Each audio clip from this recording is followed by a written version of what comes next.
भवतु सप्पमंगलम, नमो बुद्धाय कि श्रीलंका में बौद्ध धर्म का संदेश सबसे पहले भारत से सम्राट अशोक के पुत्र महेंद्र और पुत्री संघमित्रा लेकर गए थे। बुद्ध विश्व के करोड़ों करोड़ लोगों तक पहुंच गए। नमो बुद्धाय, जय भीम। मी भिक्खू संघरत्न। CWC न्यूज चॅनल आहे, ला सपोर्ट करा, लाईक करा, शेअर करा, सबस्क्राईब करा आणि येणाऱ्या आणखीन लोकांपर्यंत प्रचारित करण्याचा प्रयत्न करा। नमो बुद्धाय, जय भीम।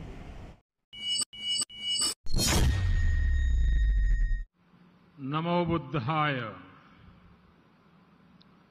इस पवित्र मंगल कार्यक्रम में उपस्थित उत्तर प्रदेश के राज्यपाल श्रीमती आनंदीबेन पटेल, उत्तर प्रदेश के मुख्यमंत्री श्रीमान योगी आदित्यनाथ जी,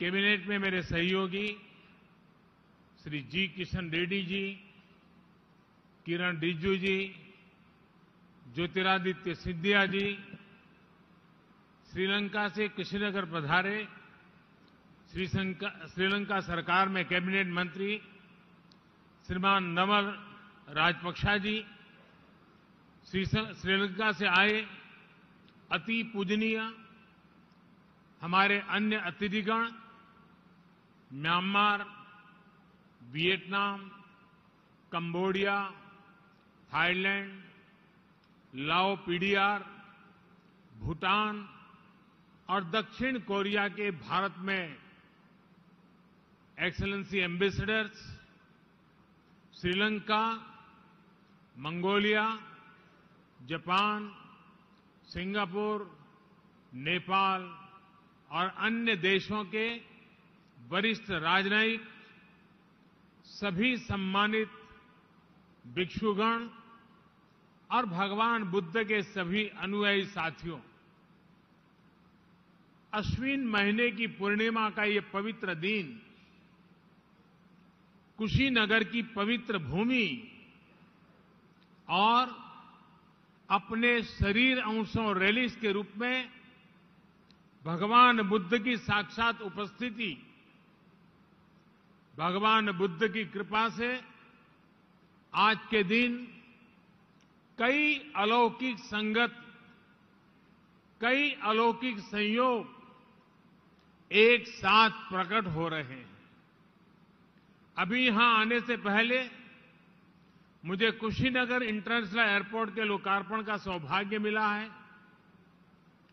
कुशीनगर इंटरनेशनल एयरपोर्ट के जरिए पूरी दुनिया से करोड़ों बुद्ध अनुयायियों को यहां आने का अवसर मिलेगा, उनकी यात्रा आसान होगी। इस इंटरनेशनल एयरपोर्ट पर श्रीलंका से पहुंची पहली फ्लाइट से अति पूजनीय महासंघ, सम्मानित भिक्षुओं और साथियों ने कुशीनगर में पदार्पण किया है। आप सभी की उपस्थिति भारत और श्रीलंका की हजारों साल पुरानी आध्यात्मिक, धार्मिक और सांस्कृतिक विरासत का प्रतीक है। साथियों, हम सभी जानते हैं कि श्रीलंका में बौद्ध धर्म का संदेश सबसे पहले भारत से सम्राट अशोक के पुत्र महेंद्र और पुत्री संघमित्रा लेकर गए थे। माना जाता है कि आज के ही दिन अरहत महिंदा ने वापस आकर अपने पिता को बताया था कि श्रीलंका ने बुद्ध का संदेश कितनी ऊर्जा से अंगीकार किया है। इस समाचार ने यह विश्वास बढ़ाया था कि बुद्ध का संदेश पूरे विश्व के लिए है, बुद्ध का धम्म मानवता के लिए है।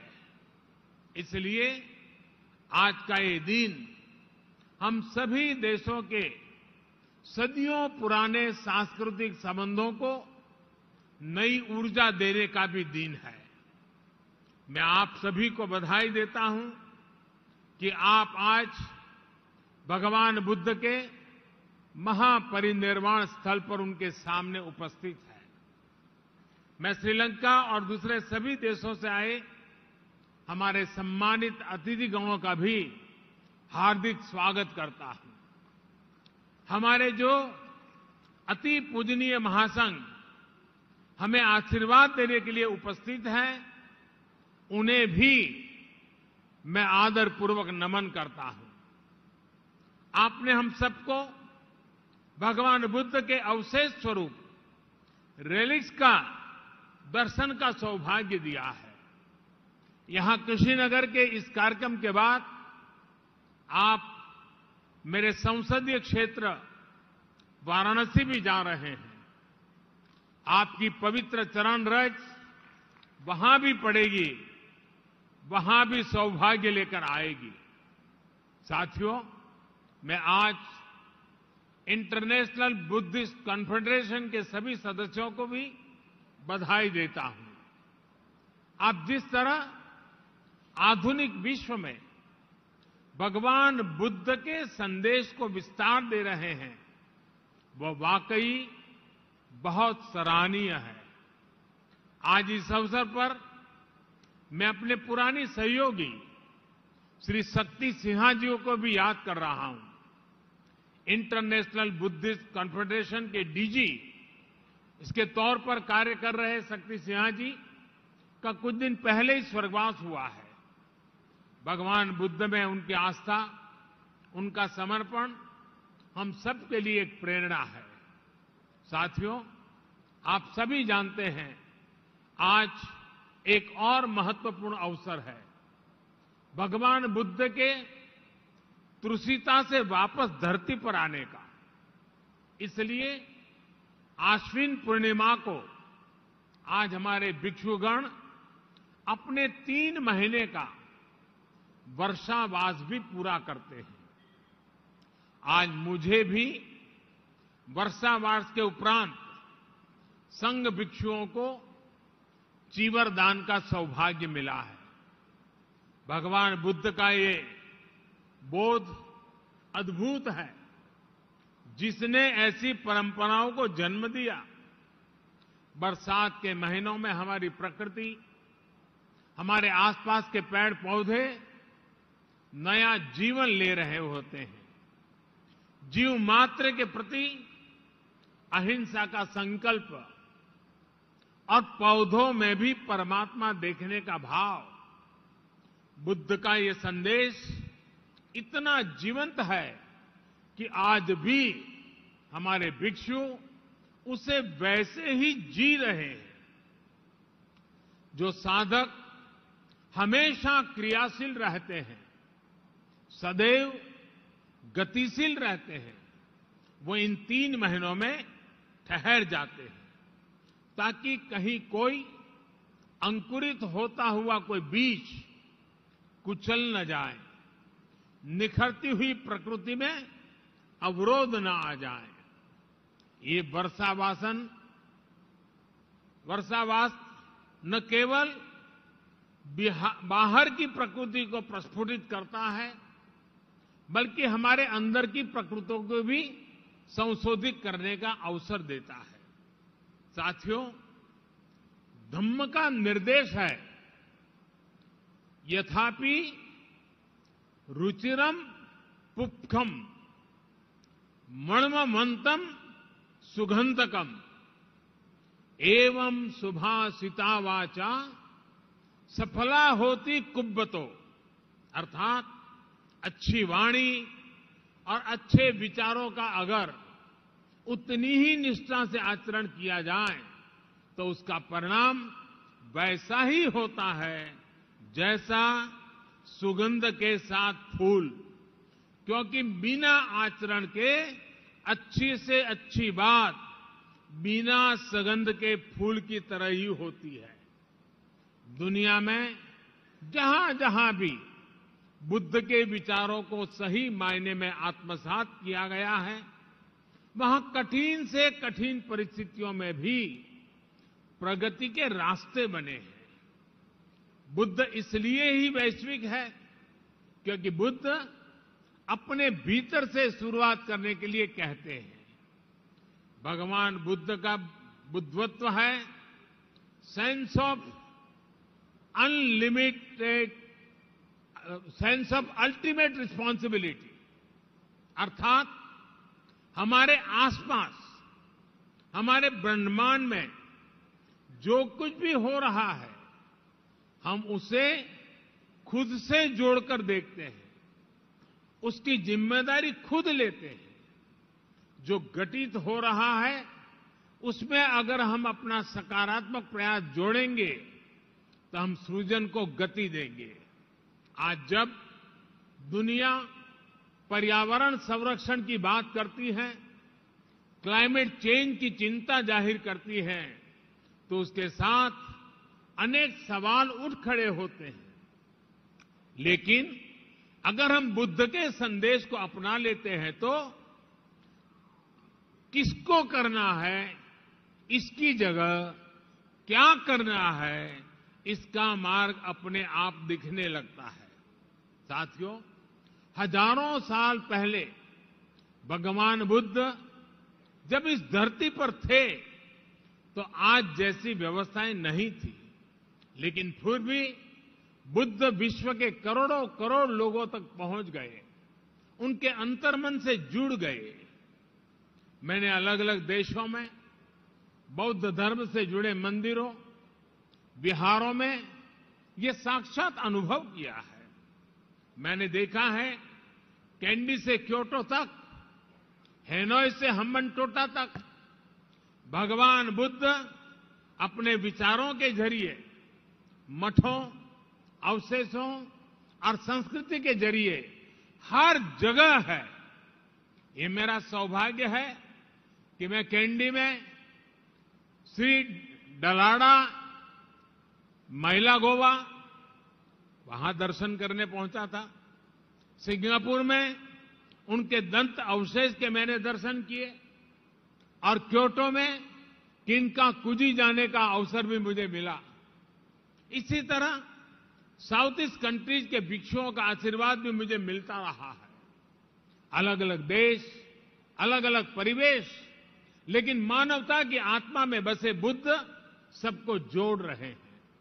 भारत ने भगवान बुद्ध की इस सीख को अपने विकास यात्रा का हिस्सा बनाया है, उसे अंगीकार किया है।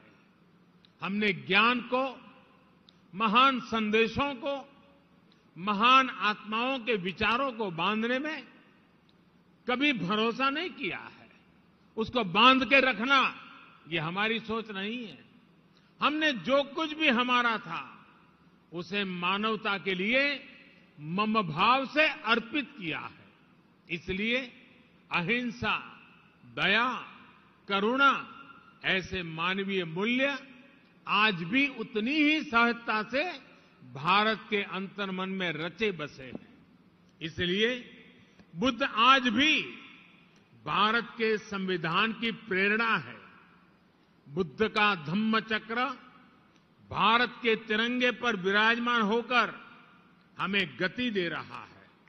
आज भी भारत की संसद में कोई जाता है तो इस मंत्र पर नजर जरूर पड़ती है, धर्म चक्र प्रवर्तनाय।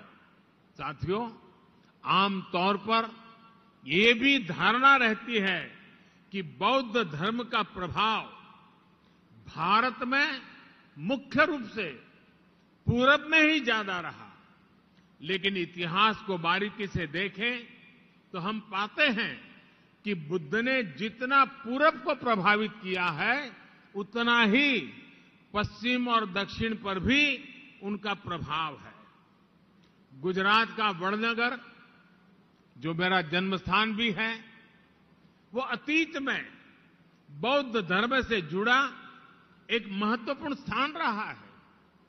अभी तक हम ह्वेनसांग के उद्धरणों के जरिए ही इस इतिहास को जानते थे, लेकिन अब तो वडनगर में पुरातात्विक मठ और स्तूप भी एक्सकेवेशन में मिल चुके हैं।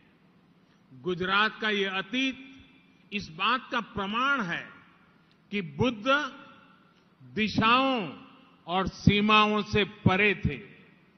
गुजरात की धरती पर जन्मे महात्मा गांधी तो बुद्ध के सत्य और अहिंसा के संदेशों के आधुनिक संवाहक रहे हैं। साथियों, आज भारत अपनी आजादी का अमृत महोत्सव मना रहा है। इस अमृत महोत्सव में हम अपने भविष्य के लिए, मानवता के भविष्य के लिए संकल्प ले रहे हैं। हमारे इन अमृत संकल्पों के केंद्र में भगवान बुद्ध का वो संदेश है जो कहता है, अपमादो अमत पदम, पमादो मच्चुनो पदम, अपमत्ता न मियंती, ये पमता यथा मता। यानी प्रमाद न करना अमृत पद है और प्रमाद ही मृत्यु है। इसलिए आज भारत नई ऊर्जा के साथ आगे बढ़ रहा है, पूरे विश्व को साथ लेकर आगे चल रहा है।